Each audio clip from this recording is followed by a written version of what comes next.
நீங்க கான்பிடண்டா இருங்கன்னு மேடைக்கு மேல சொன்னது யார்? விஜய். இப்ப விஜய்க்கே கான்பிடன்ட் இல்ல. புரியுதா உங்களுக்கு? தேர்தல் களத்துக்கு வருகிற போதே தன்னுடைய தன்னம்பிக்கையை இழந்துட்டு தான் வந்தார். கான்பிடன்ட் இல்லாம தான் வந்தார். அதனாலதான் 2 தொகுதியில நான் ஏற்கனவே தமிழ்ல தான் சொன்னேன்னு நினைக்கிறேன். சீமான் முதலமைச்சர் கேண்டிடேட்னு தன்னை அறிவிச்சுக்கிறார்.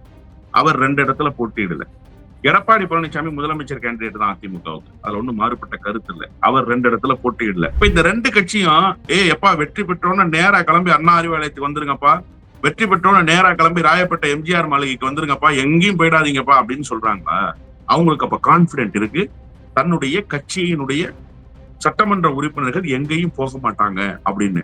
அப்ப விஜய்க்கு அந்த கான்பிடன்ட் இல்லையானா? ஆமா, விஜய் பயத்துல இருக்காரு. விசில் சின்னம் தானே 234 கொடுத்தாங்க.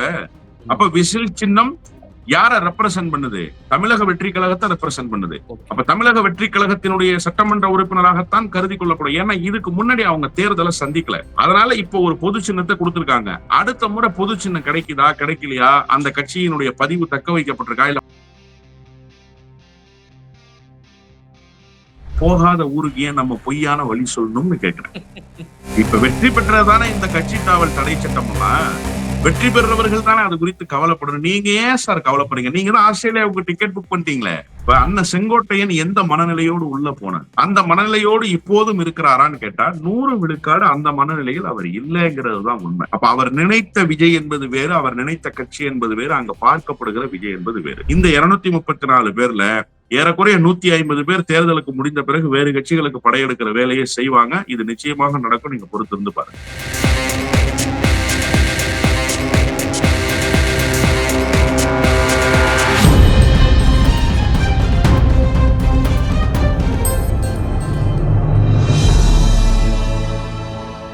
ஈதம் நியூஸ் நேர்களுக்கு வணக்கம். இன்றைய சிறப்பு நேர்காணலில் நம்மோடு இருந்திருப்பவர் திராவிட வெற்றி கழகத்தினுடைய முதன்மை செயலாளர் மரியாதைக்குரிய வல்லம் பஷீர் சார்.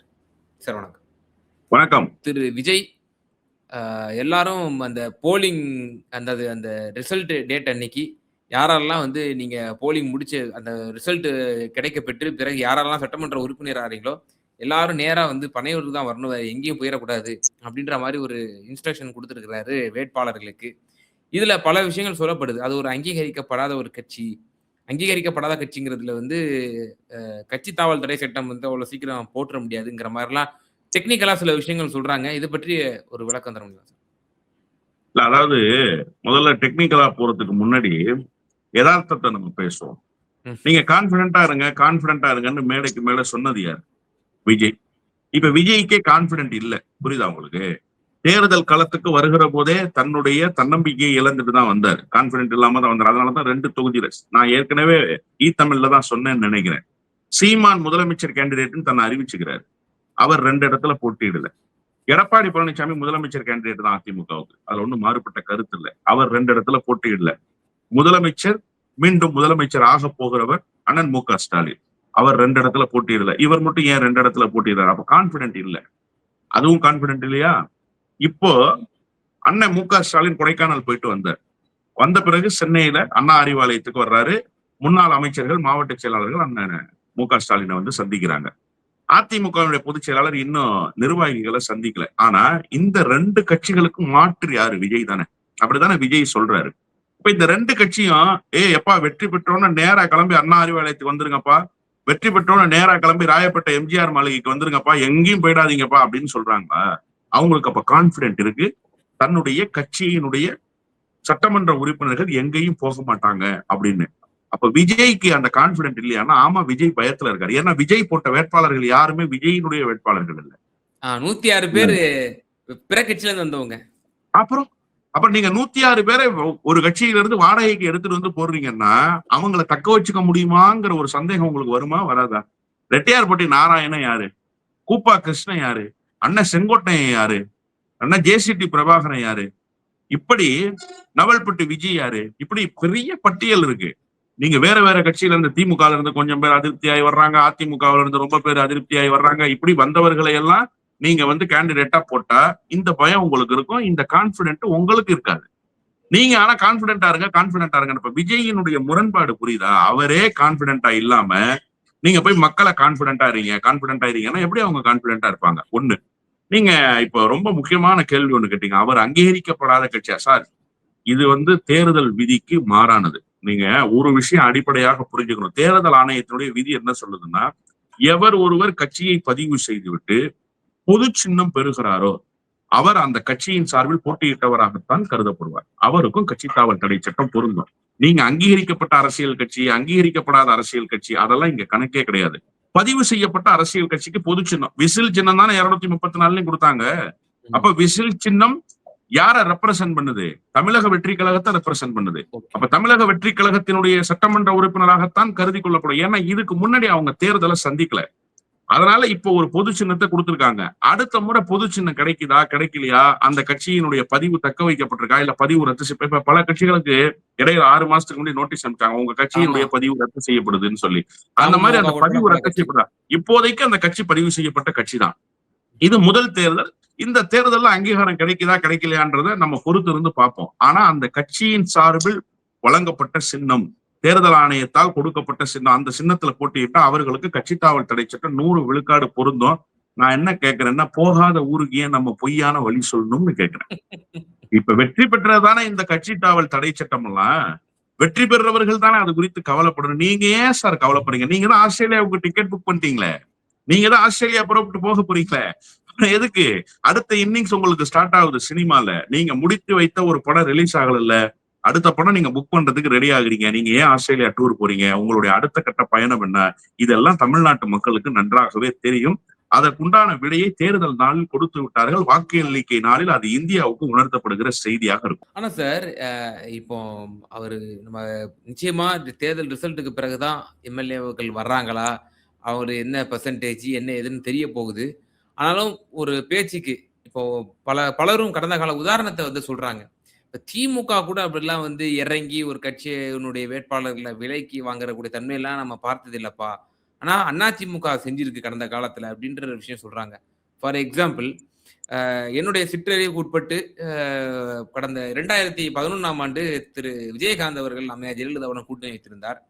அப்போது கிட்டத்தட்ட 9 எம்எல்ஏக்கள் என்று நினைக்கிறேன், மாஃபா பாண்டியராஜன் உட்பட. அவர்கள் எல்லோரும் அம்மையார் ஜெயலலிதா அவர்களை தனிப்பட்ட ரீதியில் சந்தித்தார்கள். பிறகு அவர்கள் அஇஅதிமுகவிலே தங்களை ஐக்கியப்படுத்திக் கொண்டார்கள் என்பதும் குறிப்பிடத்தக்க விஷயமா நம்ம பார்க்கிறோம்.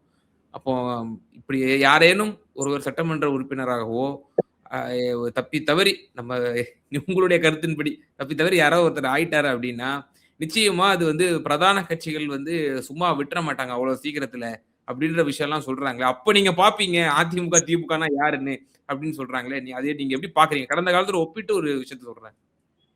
அதாவது திமுக அதிமுக அதை செய்யுமா செய்யாதா அதற்குள்ளே நம்ம போக தேவையில்லை. முதல்ல ஒருவேளை நான் தான் சொல்லிட்டேன்ல, போகாத ஊருக்கு பொய்யான வழி இருக்கு சொல்லணும். இருந்தாலும் உங்க கேள்விக்கு நான் பதில் சொல்லணுங்கிற அடிப்படையில சொல்லிடுறேன். உங்ககிட்ட நான் கெஸ்டா வந்திருக்கேன். நீங்க கேட்கிற கேள்வி நியாயமில்லாத கேள்வியாகவே இருந்தாலும் நான் பதில் சொல்ல முடியாது. அதுதான நியாயம். இப்ப என்னன்னா, அந்த வேட்பாளர்களுக்கே அந்த கசப்புணர்வு வந்துரும்னு நான் சொல்றேன். இப்ப அண்ணன் செங்கோட்டையன் எந்த மனநிலையோடு உள்ள போனார்?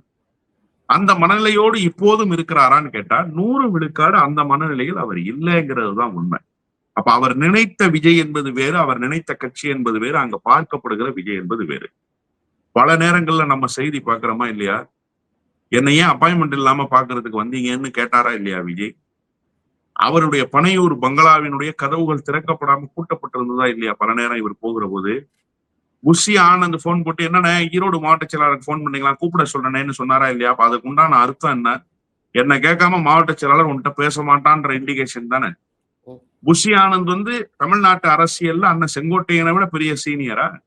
அண்ணன் செங்கோட்டையனை விட தமிழ்நாட்டு மக்களுடைய மனநிலையை உணர்ந்தவரா? அரசியல் அண்ணன் செங்கோட்டையனோட பெரிய டிராவல் கொண்டவரா? இல்ல. அப்ப அண்ணன் செங்கோட்டையன் வந்தது யாருக்கு சார் செல்வாக்கு? அவேகாவுக்கு தானே சார் செல்வாக்கு. அவர் ஓபன் பண்ண கேட்டு தானே சார் கூப்பா கிருஷ்ணனை உள்ளார போட்டுச்சு. அவர் ஓபன் பண்ண கேட்டு தானே சார் ஜேசிடி பிரபாகரத்துக்கு உள்ளார போட்டுச்சு. அப்ப அந்த கேட்டை ஓபன் பண்ணவருக்கு எவ்வளவு பெரிய முக்கியத்துவத்தை கொடுக்கணும், கொடுத்தாங்களா? இப்ப போயிருக்கிறாங்கல்ல, ஒரு 50 பேர் கிளம்பி போயிருக்கிறாங்க. திமுக அதிமுக போன்ற கட்சிகளில் இருந்து கிளம்பி போயிருக்கிறாங்கல்ல. இவர்கள் என்ன நினைச்சு போனாங்களோ அங்க அந்த கிரவுண்ட் இல்லைன்ற. அப்ப இயல்பாகவே வெற்றி பெற்றதற்கு பிறகு ஒரு வேலை நடக்க போறது இல்ல. வெற்றி பெற்றதற்கு பிறகு அது நிச்சயமாக அந்த மனநிலை வெற்றி பெற்றவர்களுக்கே வரும். இப்ப இப்படி வச்சுக்கோங்க, யாருமே வெற்றி பெறல, போட்டியிட்ட 234 தொகுதியினுடைய வேட்பாளர்கள் அங்கேயே இருப்பாங்கன்னு நினைக்கிறீங்களா? அந்த வேட்பாளர்கள் பலர் திமுக, அதிமுகவுக்கு தாவக்கூடிய காட்சியை நீங்க இன்னொரு 3 மாத காலத்துல பாப்பீங்க. இது தன்னியல்பாகவே நடக்கும். கல்யாண சுந்தரம் நாம் தமிழர் கட்சியிலிருந்து அதிமுகவுக்கு போனார். அதிமுக வலை போட்டு விரிச்சு இழுத்துச்சு அவர? இல்ல, அவரா போனார். ராஜீவ்காந்தி நாம் தமிழர்ல இருந்து திமுகவுக்கு போனாரு. வலை போட்டு இழுத்தாங்களா அவர? இல்ல, அவரா போனார். ஒரு பெரிய கூட்டம் கிளம்பி அண்ணன் வேல்முருகன்ட்ட போய் சேர்ந்தாங்களே, வேல்முருகனை வலை போட்டு இழுத்தாரா தமிழ் தேச அரசியல், அங்க நிக்காதீங்க இங்கே வந்து நில்லுங்கன்னு அவர்களாக போனார்கள். காரணம் என்ன? சீமானோடு நின்றால் என்னவாக நாம தமிழ்நாட்டு களத்துல பார்க்கப்படுறோங்கிற செய்தி, சீமான் யாராக இருக்கிறாருங்கிற செய்தியை அவர்கள் உணர்ந்து கொண்டார்கள். ஒவ்வொரு முறை தேர்தல் களத்துல சீமான் ஒருத்தருக்கு சீட்டு கொடுப்பார், அடுத்த முறை அவங்க அந்த கட்சியில இருக்க மாட்டாங்க. இப்ப இந்த 234 பேருக்கும் அது பொருந்தும். சீமானுக்கே அதான் நிலைமைன்னா விஜயினுடைய நிலைமை இன்னும் பரிதாபத்துக்குரியது. இந்த 234 பேர்ல ஏறக்குறைய 150 பேர் தேர்தலுக்கு முடிந்த பிறகு வேறு கட்சிகளுக்கு படையெடுக்கிற வேலையை செய்வாங்க. இது நிச்சயமாக நடக்கும். நீங்க பொறுத்து இருந்து பாருங்க. இப்போ சீமான் விஜய் கம்பேரிசன் அப்படிங்கிறதுனால இப்போ சீமான் கட்சியும் தொடர்ந்து களத்துல இருக்கிறாங்க. அவங்களும் ஒரு ரெஸ்பெக்டபிள் ஒரு வாக்கு வாங்கியிருக்காங்க. ஒரு 8.2 வாங்கியிருக்காங்க. இந்த தேர்தல் அவங்களுக்கு நீங்க கொடுக்கக்கூடிய ஒரு எஸ்டிமேஷனா என்ன இருக்கு? இந்த தேர்தல் அவங்க சரிவதற்கான வாய்ப்புகள் இருக்கா? அல்லது தக்க வைப்பதற்கான வாய்ப்புகள் இருக்கா? இல்ல, புதிய வாக்காளர்களுடைய வாக்குகளை ஒரு குறிப்பிட்ட சதவீதம் அறுவடை செய்யக்கூடிய கட்சி தான் நாம் தமிழர். கடந்த தேர்தல்களில் அப்படித்தான் அவர்கள் அறுவடை செய்தார்கள். அதுதான் அவங்களுடைய வாக்கு சதவீதம் ஒரு நிலையான வாக்கு சதவீதமாகவே இருக்கும். ஆனா அடுத்த முறை ஓட்டு போட மாட்டாங்க. இந்த புரட்சி, இந்த மாற்றம் வேண்டும், இந்த சமூக வலைதளத்தினுடைய தாக்கம், இதெல்லாம் யாருக்கு இருக்கும்னு கேட்டீங்கன்னா, இந்த நான் 15 வயசு 16 வயசுக்கு கடந்து வருகிற 18 வயதை பூர்த்தி செய்துவிட்டு முதல் முறை வாக்களிக்கக்கூடியவர்களுக்கு இப்போ அந்த மாற்றம், எழுச்சி, புரட்சி எல்லாம் யார் பக்கம் திரும்பி இருக்குன்னா விஜய் பக்கம் திரும்பி இருக்கு. அப்ப இயல்பாகவே அவருக்கு ஒரு பெரிய டேமேஜ் உண்டாகுது இல்ல. இதை ஏற்கனவே உணர்ந்துட்டார் சீமான். உணர்ந்ததுனாலதான் ஒண்ணு இந்த பக்கம் நில்லு, இல்ல அந்த பக்கம் நில்லு, லாரியில அடிபட்டு செத்து போயிருவேன் அப்படிங்கிற கருத்தெல்லாம் அவர் வெளிப்படுத்தினது அதன் பொருட்டு தான். இன்னைக்கு எடப்பாடி பழனிசாமியினுடைய கையாலாகாதத்தனத்தால பேசுறாரு இல்லையா, உன்னை கொரோனா தூக்கிட்டு போயிருக்கும் எப்பவோ அப்படிங்கிறாருல, போய் சேர்ந்திருப்பீங்கிறாருல. இதை இதற்கு முன்பே சொன்ன எடப்பாடி பழனிசாமிக்கு மூத்த முன்னோடி யாருன்னு கேட்டா சீமான் தான். விஜய முடிஞ்சா நீ களத்துல வீழ்த்து. உண்மையிலேயே விஜய்க்கும் சீமானுக்கும் தான் சார் இந்த தேர்தல் களத்துல போட்டி. எடப்பாடி பழனிசாமிக்கும் அண்ணன் மு க ஸ்டாலினுக்கும் போட்டி, விஜய்க்கும் நாம் தமிழர் கட்சிக்குமான போட்டி. அப்ப நீங்க விஜய வீழ்த்தி நம்பிக்கையை பெறுங்க, அதை விட்டுட்டு விஜய் செத்து போயிடணும்னு நீங்க பேசுனீங்கல்ல. இதெல்லாம் எதை உணர்த்துது அப்படின்னா, சீமானுடைய வாக்கு வங்கிக்கு பெருத்த சேதாரத்தை விஜய் ஏற்படுத்துறாரு. இந்த முறை சீமான் அத்தனை வாக்குகளை எல்லாம் பெற முடியாது. நீங்கள் வேண்டுமானால் பாருங்கள், இதுவரை சீமான் பெற்ற வாக்குகளை விட குறைவான வாக்குகளை பெறுவார். அந்த வாக்குகள் அப்படியே விஜய்க்கு டிரான்ஸ்பர் ஆயிருக்கும்.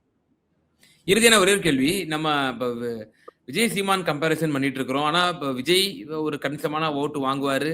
ஒரு 10ல இருந்து 15 கூட அவர் தாண்டுவாரு. இன்னும் பலரும் மிகைப்படுத்தி 20, 23 அப்படிலாம் கூட சொல்லிட்டு இருக்கிறாங்க. What ever it maybe. குறைந்தது அவர் திருச்சி கிழக்கு, பெரம்பூர்லயாவது ஜெயிச்சு அவர் முதல்ல எம்எல்ஏ பாத்துருவாரு.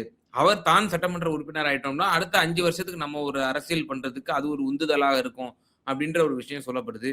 எப்படியாவது ஜெயிக்கிறதுக்கு உண்டான வழிகளை பார்த்துட்டாரு. நிச்சயமா பாருங்க, விஜயும் சீமான் கூட சட்டமன்றத்துக்கு போயிருவாருங்கிற ஒரு விஷயம் கூட காரைக்குடியில சில விஷயங்கள் சொல்றாங்க.